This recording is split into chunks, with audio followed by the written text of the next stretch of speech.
From WNEP, the news station, this is 2024, a look back. Good afternoon and thanks for joining us. I'm Jon Meyer. Throughout the year, I get to travel across northeastern and central Pennsylvania to share your stories and the rich history of our area. And today, I'm taking a look back at some of those stops on the Pennsylvania Road from 2024. We're going to start on the D&H Rail Trail in Susquehanna County. There has been a push for more than 30 years to turn an old rail line into a biking and hiking trail. So I hopped on a bike for the first time in years to check it out. We're going to cross the stream, the Starocca Creek.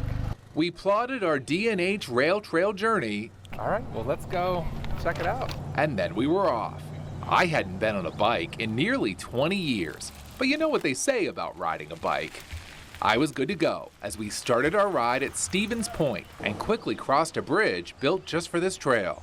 Rail Trail Council of NEPA Executive Director Lynn Conrad found a bike built for my height and convinced me to go for this ride. She's been working to see the D&H Trail become a reality since almost the beginning. You know, I wasn't a big biker at the time, but I was more a hiker and, you know, loved to be outside and identify trees, identify wildflowers. Now she's a big cyclist and a big advocate for this trail.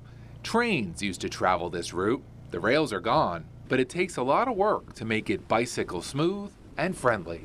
I've been on every inch of this trail, so when it's improved, it's like a whole other, like the sun shines on it differently.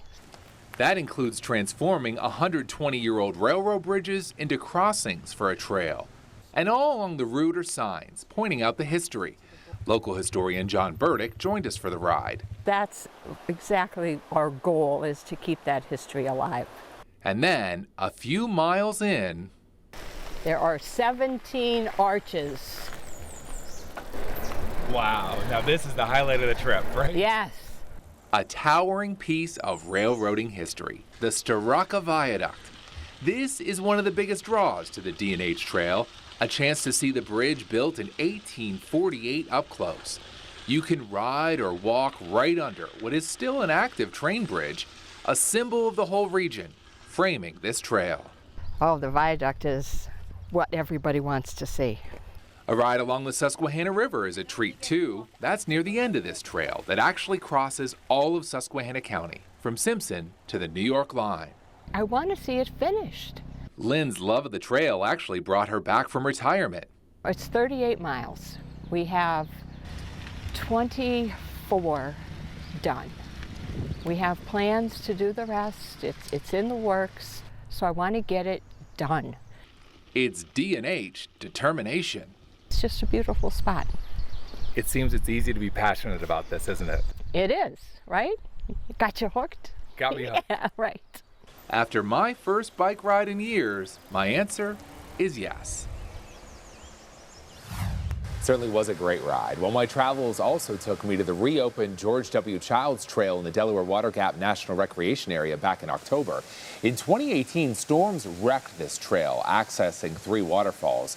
Since then, much of the trail to the first waterfall is paved. It's relatively flat, welcoming hikers of many abilities, plus new overlooks built to help hikers get a good look here in Pike County. In Wyoming County, I got to check out new state land at Miller Mountain, towering over Tunkhannock. It's a 1,300-foot climb to the top, and there is quite the history with this land. It's a small sign with a big meaning. The state DCNR logo and a whole lot of rules showing Miller Mountain is now state land, now free for you and me to explore. So we did. We knew we were in for quite a climb, but at first it was gradual, giving us a chance to take in the beauty of the newest tract of Pennsylvania State Forest, the wildflowers and other beauty at the base. Then it got a little more intense, a lot more steep. Our focus turned more toward just getting to the top. We knew going in, we had more than 1,300 feet to climb. Miller Mountain towers over Tunkhannock. It has quite a history. Back in the 1980s, a developer bought it, hoping to turn the steep slopes into a ski resort. That fell through. It changed hands a couple times until last fall. Williams, a natural gas pipeline company, helped the state buy all this, opening it up as a state forest. Almost there. We're getting there. Here comes the steep part. Oh, wait. Whew. Now, more climbing. Every time we thought the top was near, another steep stretch around the corner. So we've hiked up about 1,000 feet now. Quite the climb, but wow, look at this. It was worth it. The views? Incredible. First, an opening in the woods revealing Tunkhannock and its surroundings. The Susquehanna River meandering through. A peak of more than 2,000 feet above a river valley made it feel like we were on top of the world. And once you reach the top, there are spots to view out in all directions, to absorb the majesty of the endless mountains from the peak of one of them. Photographer Paul Kielbasa and I had an urge to take in every detail. Farms filling the valleys, windmills on neighboring hilltops, views that are purely Pennsylvanian. The state has plans to create more access, but the current trails are easy to navigate. We chose a more gradual descent, following a road along a gas pipeline that provided these mountain views the whole way down. A hike to take in all the glory of Miller Mountain is a challenge. It took more than 3 hours, but a joy to experience beauty that now belongs to all of us. It really was an amazing hike going up that big hill. It was quite a climb, but worth it. Well, our area is certainly known for its beautiful scenery, but that's not the only thing we can brag about. We also have some great food. We're going to take a look at 2 places that have been serving customers for decades. That's next on Newswatch 16. A restaurant in Sunbury celebrated 79 years in business back in the spring, so we had to check out everything that makes the Squeeze-In such a staple in Northumberland County. The name sure is fitting. The Squeeze-In.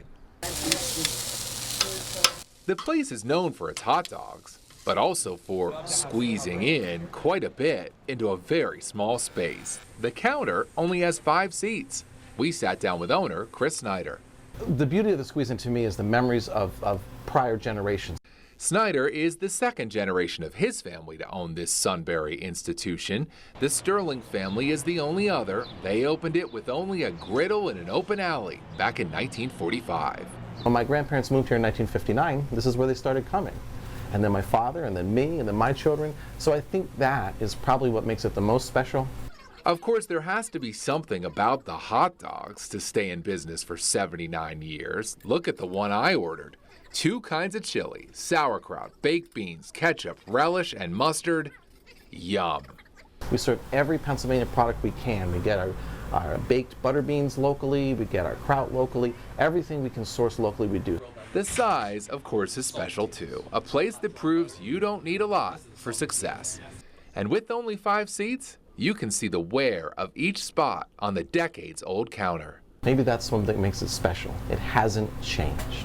So we didn't bring a tape measure to get the exact size of the Squeeze-In, but we do know it's in a smaller space than my wingspan, and that's 6'6". Let's do ketchup, mustard, and onion. A lot of customers just come to the window, and there certainly are regulars. It's a fun place to come into.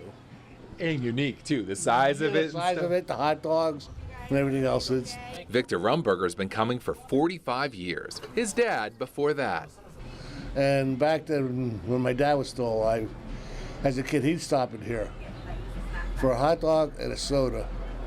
It was 25 cents. This place has squeezed in a lot of memories, success, and hot dogs into nearly 8 decades. Somebody's sick.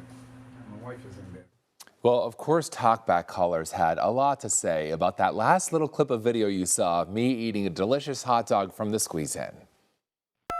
Just saw Jon Meyer's Pennsylvania Road segment about the Squeeze-In down in Sunbury. Great place to eat. I think he's a great anchor, but I've never seen anyone in all my 62 years eat a hot dog at the Squeeze-In with a fork and a knife. I heard about this for weeks after that happened, and in my defense, the Squeeze-In serves that dog with everything on it, with a knife and a fork. I was wearing a dress shirt. I know. Pretty lame, but I'm defending myself. Thanks for the calls. Well, there are countless other local businesses that have been serving our area for decades, including the Mill City Dairy Bar in Wyoming County. We stopped there back in July to talk with the Jordan family. Esther and her husband opened the place back in 1963 as a roadside ice cream stand. And then when you see generation upon generation, that makes me very proud. Over those 61 years, the whole family has gotten involved, including daughters Melody and Roxanne. Melody and her husband are now the owners, keeping the family tradition alive while adding their own twist on the menu here in Wyoming County. Well, earlier this year, drought conditions in our area meant really low river levels, including the Susquehanna. We're taking a look back at an exposed riverbed along the banks in Luzerne County when we come right back. With very little rain in October and early November, the Susquehanna River neared record lows in some spots. I saw that as an opportunity to explore the riverbed that is rarely exposed.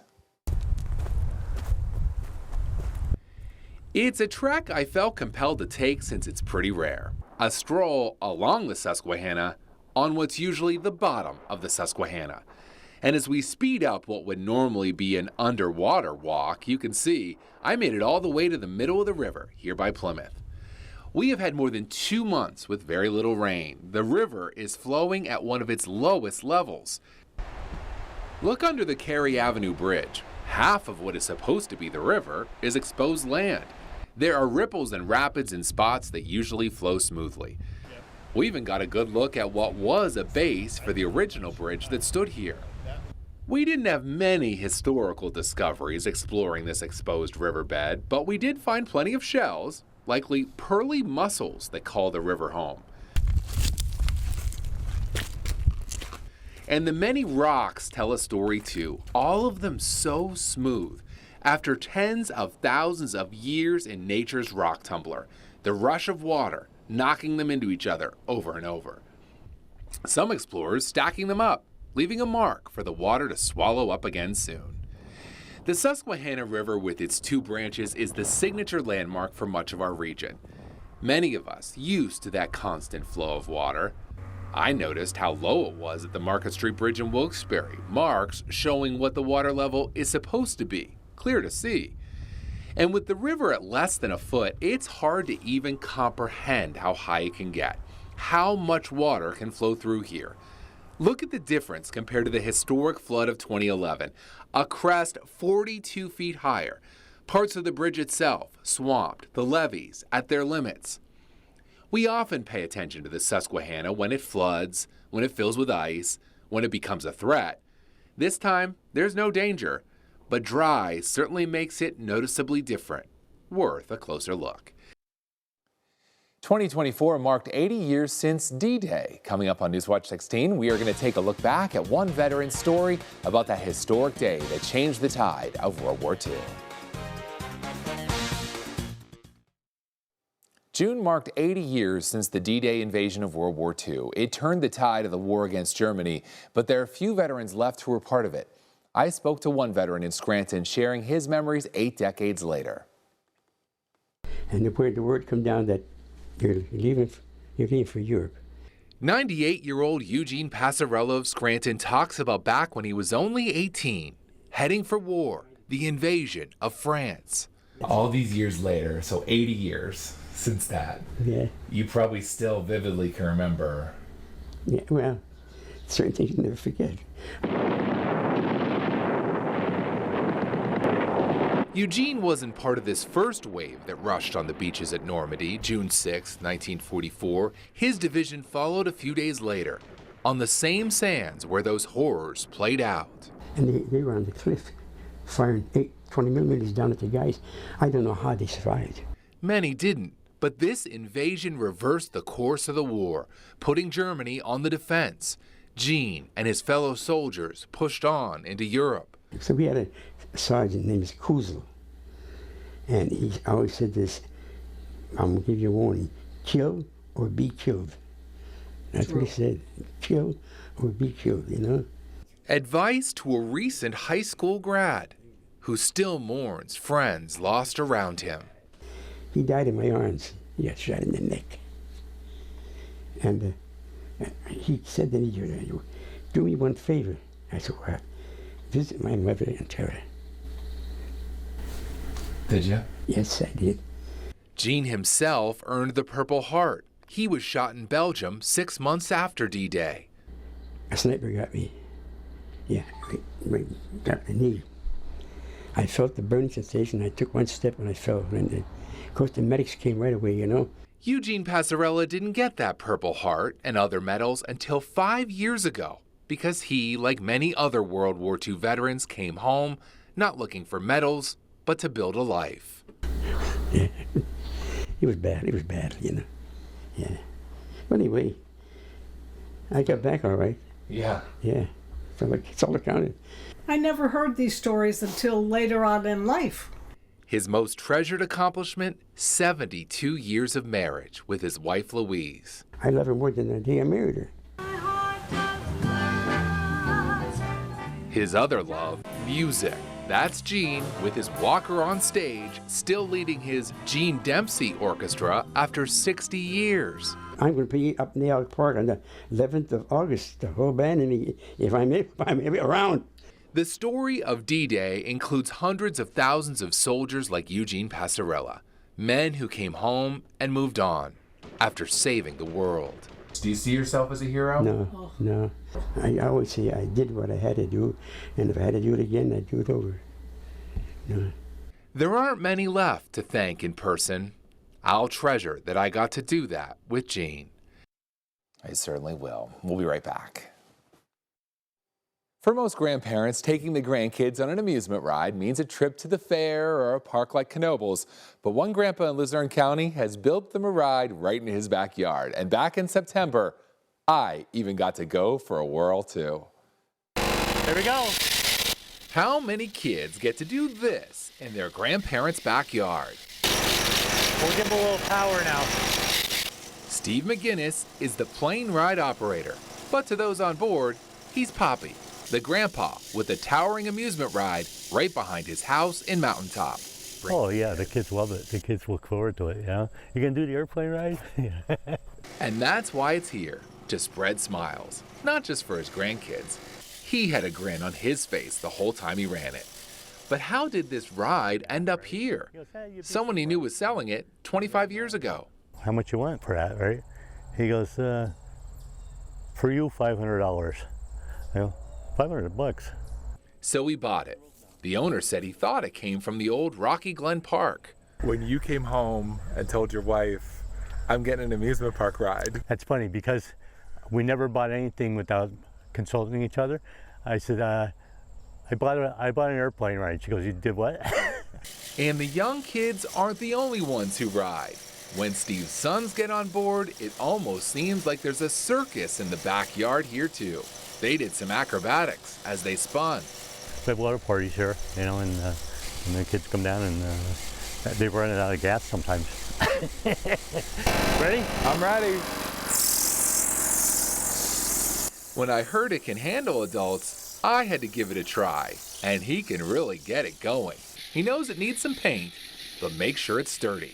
And of course, fun. Wow. It's just a part of my childhood. I mean, I've been riding it ever since I was Lacey's age. To these kids, it's normal. Whenever you're bored at Mom and Poppy's house, you could just come down here and it's like a little amusement park down here. It's really nice. As long as I can keep it going, you know, it's going, it's here. He knows what he has here is special for whoever wants to take a spin. Want to go higher? Sure. Whoa, it really goes. And it really makes a visit to Poppy's memorable. That was a fun ride. And that does it for this special edition of Newswatch 16. Thanks for reminiscing with us. Remember, we're always on at WNEP.com and you can stream us on Roku and Fire TV. Have a good day, everybody.